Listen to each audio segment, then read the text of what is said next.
Welcome to ground report. Corona తర్వాత తొలిసారి Nirmala Sitharaman 2021-22 budget ప్రవేశపెట్టింది. 6 మూల స్తంభాల బడ్జెట్ ప్రవేశపెట్టిన ఆర్థిక మంత్రి ఎవరికి పెద్దపీట వేసింది? మరోసారి కార్పొరేట్ కంపెనీలకు పెద్దపీట వేసిందా, లేక సామాన్యుల అభివృద్ధికి మేలు చేస్తుందా? గతేడాదిలో కరోనాతో తీవ్ర ఇబ్బందులు ఎదుర్కొన్న వైద్య రంగంలో ఎలాంటి మార్పులకు శ్రీకారం చుట్టారు? దేశానికి అన్నం పెట్టే రైతు అభివృద్ధి కోసం ఈ బడ్జెట్లో ఎంత కేటాయింపు జరిగింది? తొలిసారి డిజిటల్ పద్ధతిలో బడ్జెట్ ప్రవేశపెట్టిన నిర్మల విద్యారంగంలో ఎలాంటి మార్పులకు నాంది పలికారు?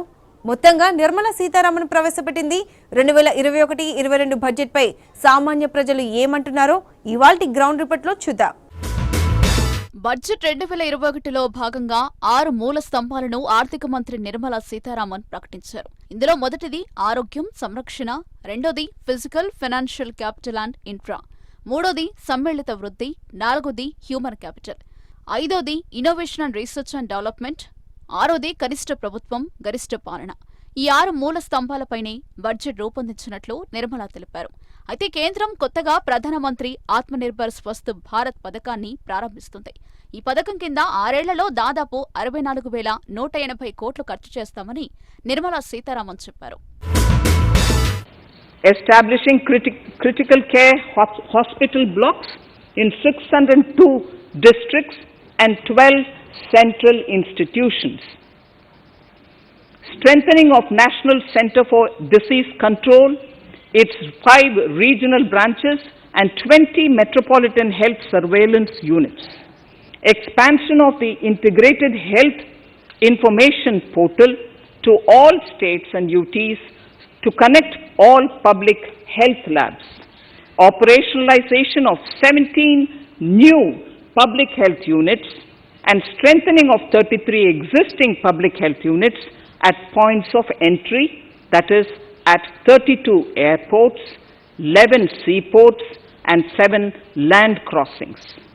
Setting up of 15 health emergency operation centers and 2 mobile hospitals. And setting up of a national institution for One Health, a regional research platform for WHO, World Health Organization, Southeast Asia Region Office, 9 biosafety level 3 laboratories and 4 regional national institutes.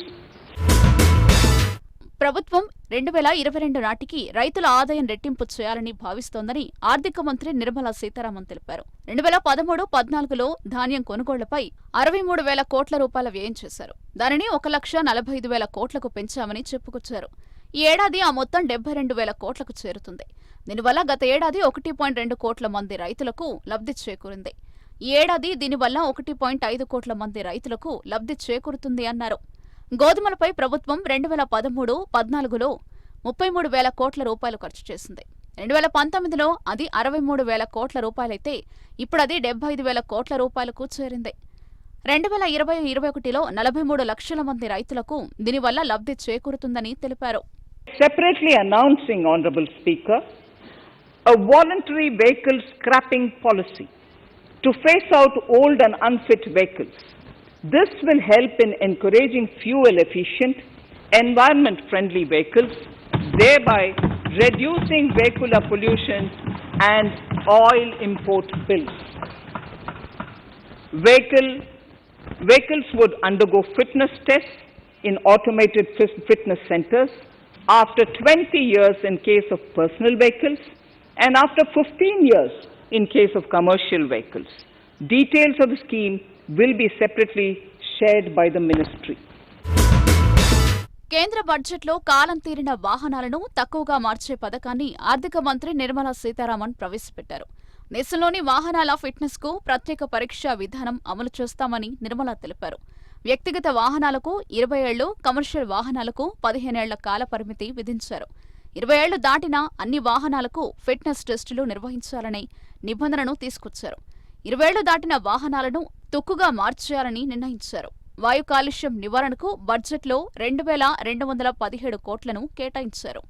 Separately announcing, Honorable Speaker, a voluntary vehicle scrapping policy to phase out old and unfit vehicles. This will help in encouraging fuel-efficient, environment-friendly vehicles, thereby reducing vehicular pollution and oil import bills. Vehicles would undergo fitness tests in automated fitness centers after 20 years in case of personal vehicles and after 15 years in case of commercial vehicles. Details of the scheme will be separately shared by the ministry. Ground రిపోర్ట్లో short break తీసుకుందాం.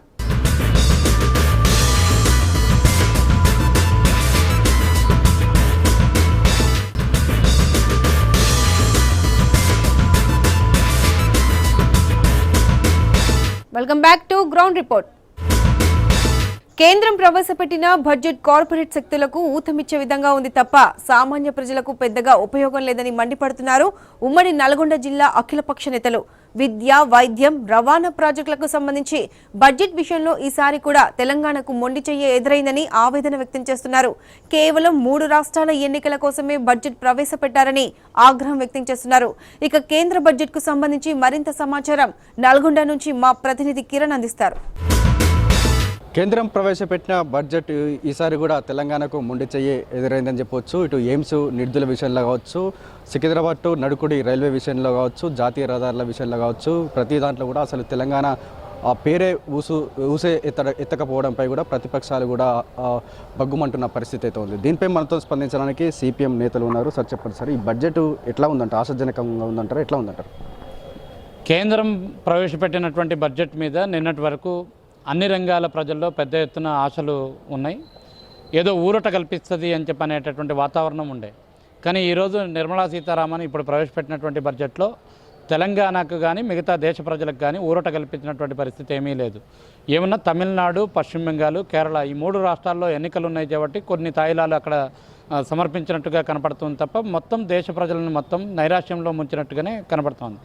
Corona కాలంలో ఇంత పెద్ద ఎత్తున విపత్తు జరుగుతున్నటువంటి ఈ టైంలో కూడా ప్రజలకు సంబంధించినటువంటి వైద్యానికి సంబంధించినటువంటి బడ్జెట్ కేటాయింపుల్లో కూడా 0.03% మాత్రమే కేటాయింపులు చేయడం అని చెప్పానంటే ఇంకా లోపం ఉంది. జనరల్గా మనం ప్రతి 1000 మంది జనాభాకి ఒక డాక్టర్ ఉండాలి అని చెప్పానంటే ఇప్పుడు మన దేశంలో 11,000 పైచిల్లర మందికి ఒక డాక్టర్ ఉన్నటువంటి పరిస్థితి ఉంది. లక్షలాది నర్సు పోస్టులు, డాక్టర్ పోస్టులు ఖాళీగా ఉన్నాయి. వైద్యం పట్ల ఇంత నిర్లక్ష్యంగా ఉంది, విద్య పట్ల నిర్లక్ష్యంగా ఉంది. జాతీయ రహదారుల విస్తరణకు సంబంధించినటువంటి విషయంలో కానివ్వండి, ప్రాజెక్టులకు సంబంధించినటువంటి విషయంలో కానివ్వండి, దేనికి సంబంధించినటువంటి విషయంలో కూడా కేంద్ర ప్రభుత్వంలో నిధులు కేటాయించినటువంటి పరిస్థితి ఏమీ లేదు. పేదవాడు మరింత పేదవాడు అవుతున్నాడు, ఉన్నోడు మరింత ఉన్నోడు అయ్యేటటువంటి పరిస్థితి ఈ బడ్జెట్లో ఉంది. కార్పొరేట్ శక్తులకి ఊతమిచ్చేటటువంటి విధంగానే ఉంది తప్ప ప్రజలకు మేలు చేసేటటువంటి పరిస్థితి మాత్రం లేదు. నిత్యావసర వస్తువుల ధరల్ని తగ్గించేటటువంటి విధంగా ఈ చర్యలు లేవు. సార్ చెప్పండి సార్, ఎట్లా చూస్తారు ఈ బడ్జెట్, ఈరోజు ప్రవేశించిన బడ్జెట్? కేంద్ర ప్రభుత్వం పెట్టుబడిదారులకు అనుకూలమైన ప్రభుత్వంగా మారింది. ఈరోజు ప్రవేశపెట్టిన బడ్జెట్లో మొత్తం ప్రభుత్వ రంగాన్ని దారాదత్తంగా గుండుగుత్తగా అమ్మేయడానికి, ప్రైవేటు వాళ్ళకి అమ్మేయడానికి చాలా పకడ్బందీగా పథకం పూనుకోవడం జరిగింది. ముఖ్యంగా ఎయిర్ ఇండియా కానీ, ఎల్ఐసి కానీ బ్యాంకింగ్ వ్యవస్థను సర్వనాశనం చేశారు.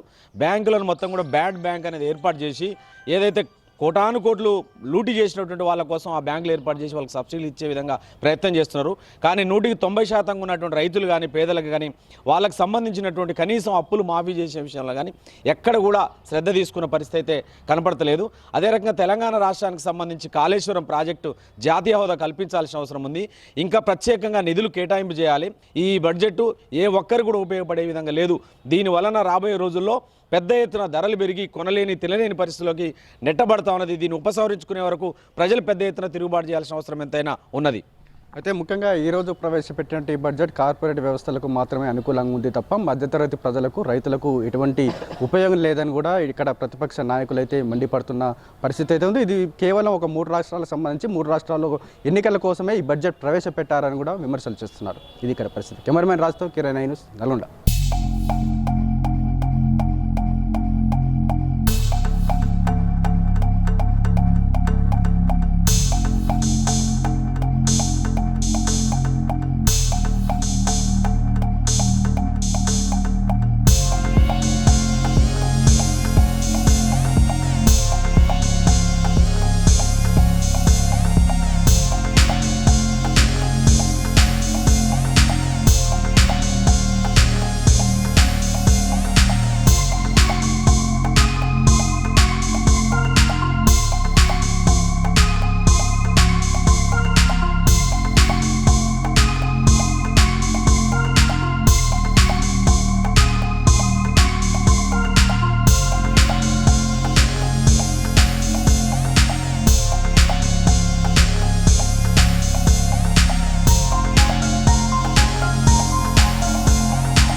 ఇస్తారు. అలాగే మోదీ సర్కార్ తాజాగా బడ్జెట్ 2021లో మరో కీలక ప్రతిపాదన చేసింది. దేశీయ అతిపెద్ద ప్రభుత్వ రంగ బీమా కంపెనీ ఐపీఓ ఎప్పుడో స్పష్టం చేసింది. ప్రస్తుత ఆర్థిక సంవత్సరంలోనే ఐపీఓ ఉంటుందని వెల్లడించింది. అలాగే ఎయిర్ ఇండియా, బీపీసీఎల్ కంపెనీల విక్రయం కూడా ఉంటుందని స్పష్టం చేసింది. In the July 2019-20 budget, I introduced the Statement 27 on extra budgetary resources. It disclosed the borrowings of the government agencies that went towards funding Government of India schemes and whose repayment burden was on the government. In my 2020-21 budget, I enhanced the scope and coverage of that statement by including the loans provided by government to the FCI, the Food Corporation of India. Taking a step further in this direction, I propose to discontinue the NSSF loan to FCI for food subsidy, and accordingly, budget provisions have been made in RE 2020-21 and in the BE 2021-22. The extra budgetary resource details are at Annexure 6. కేంద్ర ఆర్థిక మంత్రి నిర్మలా సీతారామన్ లోక్సభలో budget ప్రవేశపెట్టిన సందర్భంగా ఓ కీలకమైన విషయాన్ని చెప్పారు. అదే జలజీవన్ మిషన్. ఈ కార్యక్రమాన్ని త్వరలో ప్రారంభిస్తామన్న మంత్రి ఇందుకోసం బడ్జెట్లో 2.87 లక్షల కోట్లు కేటాయిస్తున్నట్లు తెలిపారు. దీని ద్వారా వచ్చే 5 ఏళ్లలో అన్ని ఇళ్లకు మంచినీటి సదుపాయం కల్పించేందుకు కృషి చేస్తామన్నారు. స్వచ్ఛ భారత్ కార్యక్రమంలో భాగంగా అర్బన్ స్వచ్ఛ భారత్ మిషన్ 2.0 ప్రారంభిస్తామని నిర్మలా సీతారామన్ ఇందుకోసం బడ్జెట్ 1.42 లక్షల కోట్లు కేటాయిస్తున్నట్లు తెలిపారు. మొత్తానికి తన రెండో బడ్జెట్లో కూడా ఆర్థిక మంత్రి ఎన్డీఏ ప్రభుత్వ ప్రతిష్టాత్మక పథకాలను కొనసాగిస్తూ కొత్త పథకాలకు శ్రీకారం చుడుతున్నట్లు కనిపిస్తోంది. To strengthen nutritional content, delivery, outreach and outcome, we will merge the supplementary nutrition program and the Poshan Abhiyan and launch the Mission Poshan 2.0. We shall adopt an intensified strategy to improve nutritional outcomes across 112 aspirational districts. Swachh Bharat and Swasth Bharat. For further Swachhata of urban India, we intend to focus on complete fecal sludge management and wastewater treatment, source segregation of garbage, reduction in single-use plastic, reduction in air pollution by effectively managing waste from construction and demolition activities, and bioremediation of all legacy dump sites. Ground రిపోర్ట్లో మరో short break.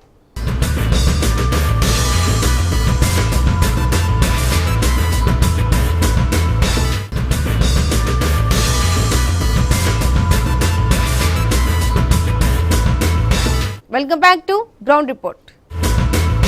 ప్రస్తుత పరిస్థితుల్లో కేంద్ర budget కొంతవరకు బానే ఉంది అంటున్నారు Andhra Pradesh chamber of commerce president Prakash. పారిశ్రామిక వర్గాలకు ఇంకొంత మేలు చేసేలా బడ్జెట్ ఉండాలన్నారు. వైద్య ఆరోగ్య రంగానికి పెద్ద మొత్తంలో నిధులు ఇవ్వడం మంచి పరిణామం అంటున్న ఏపీసీసీఎఫ్ ప్రెసిడెంట్ ప్రకాష్తో మా ప్రతినిధి Prasanna face to face. Budget 2021-22ని కేంద్ర ఆర్థిక శాఖ మంత్రి నిర్మలా సీతారామన్ ప్రవేశపెట్టారు. బడ్జెట్లో సాధారణ ప్రజానీకం నుంచి పారిశ్రామిక వర్గాల వరకు ఎలాంటి బెనిఫిట్ ఉంది, బడ్జెట్కి సంబంధించి ఎలాంటి నిర్ణయాలు తీసుకున్నారో మనతో మాట్లాడటానికి సిఏఏ ప్రతినిధులు ప్రస్తుతం మనతో ఉన్నారు. వాళ్ళతో మాట్లాడదాం. సార్ నమస్కారం. ప్రధానంగా బడ్జెట్ ఏ రకంగా ఉందనుకుంటున్నారు? సామాన్య మానవునికి మేలు చేసేలా ఏమైనా బడ్జెట్ ఉందా? బడ్జెట్లో మెయిన్గా ఎంప్లాయ్మెంట్ క్రియేషన్ అనేది చాలా important issue. Employment creation industries పెట్టడం ద్వారా, లేదా అగ్రికల్చర్కి సపోర్ట్ ఇవ్వడం ద్వారా, లేదా ఇన్ఫ్రాస్ట్రక్చర్ లాంటి ప్రాజెక్ట్స్ పెట్టడం ద్వారా మాత్రమే గవర్నమెంటు మనం సామాన్య ప్రజలకు ఏదైనా చేయగలుగుతుంది. ట్యాక్స్ పేయర్స్కి ఇన్కమ్ ట్యాక్స్ బడ్జెట్లో ఇన్కమ్ ట్యాక్స్లో ఎటువంటి రిలీఫ్ ఇవ్వలేకపోయింది గవర్నమెంట్. ఎందుకంటే ఈ సంవత్సరం ఉన్న పాండమిక్ సిచ్యువేషన్లో ఇవ్వలేదని మేము అనుకుంటున్నాం. జనరల్గా ఇన్ఫ్రాస్ట్రక్చర్ మీద బాగా ఎక్కువ పెట్టారు, ఇన్వెస్ట్మెంట్ ఎక్కువ పెట్టారు. తర్వాత ఇంపోర్ట్స్ని కొంత వాటి మీద డ్యూటీస్ పెంచడం ద్వారా స్టేట్ గవర్నమెంట్ మన లోకల్ ఇండస్ట్రీస్కి మంచి సపోర్ట్ ఇవ్వడానికి అవకాశం ఉందని అనుకుంటున్నాం. సో కొన్ని పరిశ్రమలు పర్టికులర్గా మొబైల్స్ వీటి మీద కూడా వాటి మీద కొన్నిటి మీద ట్యాక్సులు కొద్దిగా పెంచడం జరిగింది. ఈ విధంగా కొంచెం బడ్జెట్ డెఫినెట్గానే ఈ సంవత్సరంలో ఉన్న అన్సర్టనిటీ పరిస్థితుల్లో చాలా వరకు బాగుందనే చెప్పాలి. నెక్స్ట్ మెడికల్ అండ్ ఇన్ఫ్రాస్ట్రక్చర్కి, మెడికల్ అండ్ హెల్త్కి, కరోనా వ్యాక్సినేషన్కి పెద్ద మొత్తంలో నిధులు కేటాయించారు కాబట్టి దీని ప్రభావం ఏ రకంగా ఉండొచ్చు అంటారు ఇలాంటి టైంలో? అంటే మన దేశంలో 35,000 కోట్లు అనేది పెద్ద అమౌంట్ కాదు. కాకపోతే మనకి హెర్డ్ ఇమ్యూనిటీ, మనకి న్యాచురల్ ఇమ్యూనిటీ ఎక్కువ ఉంది కాబట్టి చాలామంది 50% పాపులేషన్ ఢిల్లీలో ఆల్రెడీ ఇమ్యూనిటీ డెవలప్ అయిందని, వాళ్ళకి యాంటీ మైక్రోబియల్ బాడీస్ ఉన్నాయని చెప్పి ఆల్రెడీ వచ్చేసింది. సో వ్యాక్సిన్ 35,000 కోట్లు నిజంగా ఇది రెండో వేవ్ వస్తే తప్ప ఇంత డబ్బు ఖర్చు కూడా అవ్వకపోవచ్చు ఇప్పుడున్న పరిస్థితుల్లో. వ్యాక్సినేషన్ వల్ల పెద్ద ఉపయోగం ఉండదని, ఆ అమౌంట్స్ వేరే వాటికి వాడుకుంటే బెటర్ అని నా ఉద్దేశం. కరెక్ట్గా మనకి పాండమిక్ సిచ్యువేషన్ వచ్చి, ఫైనాన్షియల్ క్రైసిస్ వచ్చి, అదేవిధంగా ఉద్యోగ ఉపాధి అవకాశాలు పోయి 1 year అయింది. కాబట్టి 2021-22 బడ్జెట్లో దానికి సంబంధించినట్టు కేటాయింపులు కానీ కొంత లిబరల్గా కానీ బడ్జెట్ ఉందని మనం అనుకోవచ్చు అంటారా? దాంతోపాటు మీ సిఏ ఇండస్ట్రీ వర్గాలు ఏం చెప్తున్నాయి బడ్జెట్ మీద? ఇండస్ట్రీ వర్గాలు ఆశ ఏంటంటే వాళ్ళు ఇంట్రెస్ట్ రేట్లు తగ్గించాలని, తర్వాత లోన్స్ అంటే లిబరల్గా ఇవ్వాలని, తర్వాత కొంత రీపేమెంట్ ఇంట్రెస్ట్ రీపేమెంట్స్ వీటిల్లో కొంత రాయితీలు ఇవ్వాలని, ఇవి ఇండస్ట్రీ డిమాండ్స్ జనరల్గా ఉంటాయి. అలాగే ఈజ్ ఆఫ్ డూయింగ్ బిజినెస్ కొంచెం అవి పెంచాలని, ట్యాక్స్ కంప్లైంట్స్కి ఈ నంబర్ ఆఫ్ ఫామ్స్ ఫిలప్ చేయటం వీటిల్లో చేస్తే, అలాగే ఇంపోర్ట్స్ మీద కనుక కొంత కంట్రోల్ పెట్టి లోకల్ ప్రొడక్షన్ కనుక ఇంప్రూవ్ చేస్తే ఇండస్ట్రీ బాగా ఇంప్రూవ్ అవుతుందని మా ఉద్దేశం. కొంతవరకు ఆ డైరెక్షన్లో స్టెప్స్ పడినాయి, కానీ ఇంకా చాలా కావాల్సింది ఉందని నా ఉద్దేశం. Thank you. మొత్తానికి ప్రస్తుత పరిస్థితుల్లో బడ్జెట్ బాగానే ఉంది. అయితే పారిశ్రామిక ఉద్యోగ ఉపాధి అవకాశాలు పెంచడంలో కొంత మెరుగైన బడ్జెట్లో కీలకమైన పాత్ర ఉంటే బాగుండదు అనేది సిఐఏ ప్రతినిధుల అభిప్రాయంగా మనకు కనిపిస్తోంది. ఇది బడ్జెట్కి సంబంధించిన తాజా పరిస్థితి. కెమెరా పర్సన్ సురేందర్తో ప్రసన్న, ఐ న్యూస్, అమరావతి. కేంద్ర ప్రభుత్వం ప్రవేశపెట్టిన బడ్జెట్ ఉమ్మడి పాలమూరు జిల్లాకు ఎలాంటి న్యాయం జరగలేదని, గతంలో విద్యా వైద్య రంగాలకు కేటాయించిన బడ్జెట్ కన్నా ఈ బడ్జెట్లో మరింత తక్కువ కేటాయించడం ఈ ప్రాంతంపై చిన్నచూపు కనిపిస్తున్నదని అక్కడి ప్రజలు అభిప్రాయం వ్యక్తం చేశారు. ముఖ్యంగా పాలమూరు రంగారెడ్డి ఎత్తిపోతల పథకానికి జాతీయ హోదా కల్పించాలని, దాంతోపాటు బడ్జెట్ను కేటాయించాలని 2014లో బీజేపీ ప్రభుత్వం ఇచ్చిన హామీని ఇంతవరకు నిలబెట్టుకోలేదని అన్నారు. నాగర్ కర్నూలు నుంచి మాచర్లకు సంబంధించిన కొత్త రైల్వే లైవ్ ప్రాజెక్టులకు ఎలాంటి నిధులు కేటాయించకపోవడం జిల్లా వాసులకు తీవ్ర నిరాశకు గురి చేసిందని చెబుతున్న ప్రజలతో మా ప్రతినిధి వెంకటేష్ ఫేస్ టు ఫేస్. కేంద్ర ప్రభుత్వం ప్రవేశపెట్టిన బడ్జెట్ అన్ని వర్గాలకు ఆమోదయోగ్యంగా ఉందా లేదా అనే దానిపై చర్చ జరుగుతుంది. అంటే ముఖ్యంగా తెలంగాణ రాష్ట్రానికి సంబంధించిన ఎన్నో రైతు సంక్షేమ పథకాలు కానీ, ఇతర బ్యాంకింగ్ వ్యవస్థ కానీ, వైద్యపరంగా సంక్షేమ పథకాలకు సంబంధించిన బడ్జెట్ కానీ, రైల్వేలకు సంబంధించిన ఏది ఏమైనప్పటికీ ఉమ్మడి మహబూబ్నగర్ జిల్లాకు చాలా ఏళ్లుగా ఉమ్మడి పాలమూరు జిల్లాలో నిర్మిస్తున్న పాలమూరు రంగారెడ్డి ఎత్తిపోతల పథకానికి జాతీయ హోదా కల్పించాలని డిమాండు, దాంతోపాటు రైల్వే లైన్లు క్రమబద్ధీకరించడం, డబుల్ లైన్ల డబ్లింగ్ లైన్లకు కూడా కేంద్ర ప్రభుత్వం బడ్జెట్లు ప్రకటించడంలో కొంత నిర్లక్ష్యం వ్యవహరిస్తుందని, దీనికి సంబంధించి ఈ బడ్జెట్లోనైనా అధిక నిధులు, దాంతోపాటు పాలమూరు రంగారెడ్డికి సంబంధించిన జాతీయ హోదా కల్పిస్తారని భావించిన ఈ బడ్జెట్లో అవేవి అంశాలు పొందుపరచుకోవడం వల్ల ఈ ఉమ్మడి పాలమూరు జిల్లా వ్యాప్తంగా ఎలాంటి చర్చ జరుగుతుంది, దానిపై కొందరు నాయకులను వాళ్ళని అడిగి తెలుసుకునే ప్రయత్నం చేద్దాం. చెప్పండి సార్, అంటే కేంద్ర ప్రభుత్వం ప్రవేశపెట్టిన ఈ బడ్జెట్కు అంటే ఉమ్మడి పాలమూరు జిల్లాకు ఏమైనా ఆమోదంగా ఉందా లేదా? ఈ బడ్జెట్ పాలమూరు జిల్లాకు మొండి చేయి చూపిందని చెప్పేసి మేము చెప్పదలిచాం.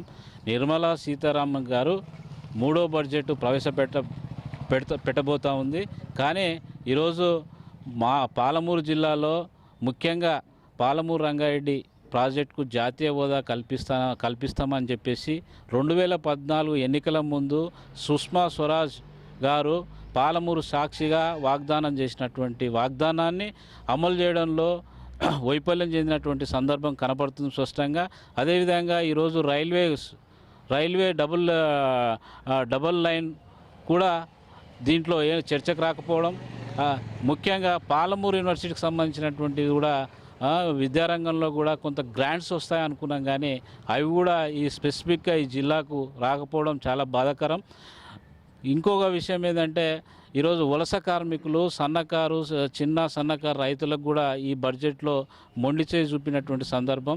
ఈరోజు కరోనా నేపథ్యంలో వలస కార్మికులు వివిధ ప్రాంతాల్లో పనిచేసుకుంటూ జీవనం కొనసాగిస్తున్నటువంటి వలస కార్మికుల యొక్క ఉపాధి విషయంలో ఈ బడ్జెట్లో వాళ్ళకి ఏమైనా వాళ్ళ సంక్షేమం పైన దృష్టి పెట్టకపోవడం చాలా బాధాకరం. పాలమూరు జిల్లాకు ఈ బడ్జెట్ తోటి ఉరకబెట్టింది నిజంగా చెప్పాలంటే ఇంతకుముందు చెప్పినట్టు 2014లో ఆ రోజు నాడు సుష్మా స్వరాజ్ గారు పాలమూరు రంగారెడ్డికి జాతీయ హోదా ఇస్తున్నారు. అప్పుడు కనీసం రెండోసారి మోడీ కేంద్రంలోకి వచ్చిన తర్వాత మహబూబ్ నగర్ మీద కూడా కొంచెం దృష్టి పెడతారనుకున్నాం, కానీ ఇంత దృష్టి పెట్టేది లేదు. కానీ కేవలము మాటలతో ఈ జరుగుతూ ఉంది. నిజంగా చూస్తే నినాక మన రైతుల ధర్నాలు కూడా రైతుల మీద కూడా రైతుల పక్క దేశవ్యాప్తంగా ప్రపంచ దేశాలను స్పందిస్తుంటే మోడీ గారు అసలు రైతులను అనగదొక్కాలని చూసి రైతుల మీద బడ్జెట్ రైతు సమస్యల గురించి కానీ రైతుల బడ్జెట్ కానీ ఎట్లాంటిది లేదు.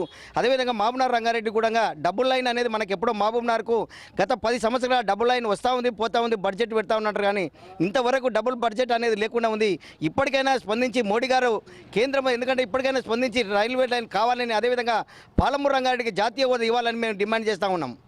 ఇది అంటే ఈ బడ్జెట్ వల్ల కేంద్రం ప్రవేశపెట్టిన ఈ బడ్జెట్ వల్ల ఉమ్మడి పాలమూరు జిల్లాకు ఎలాంటి ఉపయోగం లేదని, కేవలము కాగితాలకే పరిమితమైంది. గతంలో ఎన్నో వాగ్దానాలతో ప్రభుత్వాలు పాలకులు నెట్టుకొస్తున్నారు తప్పించి ప్రజలకు ఎలాంటి ఉపయోగాలు లేకుండా ఈ బడ్జెట్ను ప్రవేశపెట్టని అన్ని వర్గాల ప్రజలు పెదవిరుస్తున్నారు. ఇది ఉమ్మడి మహబూబ్నగర్ జిల్లా తాజా పరిస్థితి. కెమెరా పర్సన్ కృష్ణతో వెంకటేష్, న్యూస్ మహబూబ్ నగర్. కేంద్ర ప్రభుత్వం ప్రవేశపెట్టిన బడ్జెట్ వైద్య రంగానికి సజానకంగానే ఉన్న అగ్రిసేస్తో పెట్రోల్ డీజిల్ రేట్లు మళ్లీ పెరిగే అవకాశం ఉంది. రోజువారీగా పెరుగుతున్న పెట్రోల్ డీజిల్ ధరలకు సామాన్య మధ్యతరగతి వారిపై ప్రభావం పడనుంది. లీటర్ పెట్రోల్పై ₹2.50, లీటర్ డీజిల్పై ₹4 సెస్ విధించనున్నారు. అయితే ఈ విషయాన్ని నిర్మలా సీతారామన్ తన బడ్జెట్ ప్రసంగంలో ఎక్కడా ప్రస్తావించలేదు. డీజిల్పై అగ్రి ఇన్ఫ్రాసెస్ ను కేంద్రం విధించనుంది. దీనిపై మరింత సమాచారం మా ప్రతినిధి రవీంద్ర అందిస్తారు.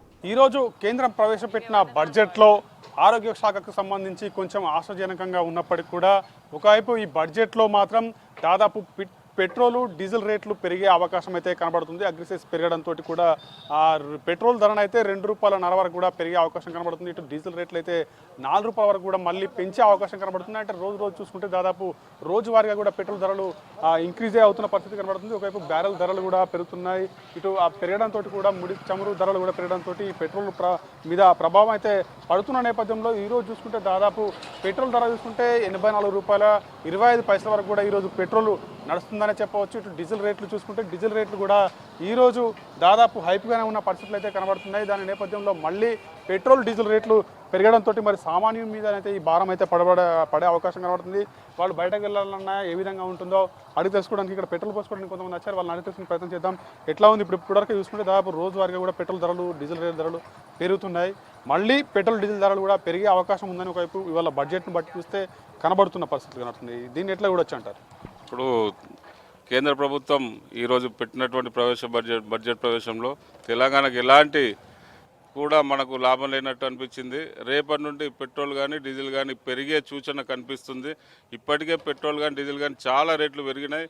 మా అటువంటి చిన్న పని చేసుకునే వాళ్ళకు మరి పెట్రోల్ పోయించుకొని బండ్ల మీద కానీ కార్లలో తిరగాలంటే ఈ రోజు లోపల తిరగలేని పరిస్థితి ఉంది మాకు. కావున కేంద్ర ప్రభుత్వం గారు ఆలోచించి పెట్రోల్ కానీ డీజిల్ కానీ రేట్లు తగ్గిస్తే మా అందరికి కూడా బాగా లాభాలు ఉంటాయని మేము అనుకుంటున్నాం. మొత్తం ఈ పరిస్థితి ఇప్పటికి చూసుకుంటే ఒకవైపు బడ్జెట్ ప్రవేశం అయితే ఒకవైపు ఆరోగ్య శాఖకు మాత్రం ఆశాజనకంగా ఉన్నప్పటికీ ఒకవైపు ప్రతి ఒక్క రాష్ట్రంలో కూడా అంటే తెలంగాణలో కూడా అయిపోయి పెట్రోల్ ధరలు ఉన్నాయి. ఒకవైపు మహారాష్ట్రలో అయితే ఇప్పటివరకు ₹90 పైచిలకు పెట్రోల్ ధరలు అయితే నడుస్తున్న నేపథ్యంలో ఇటు డీజిల్ ధరలు పెట్రోల్ ధరలు మళ్ళీ ఈ బడ్జెట్ సమావేశంలో బడ్జెట్ కూడా ప్రవేశపెట్టడం జరిగింది.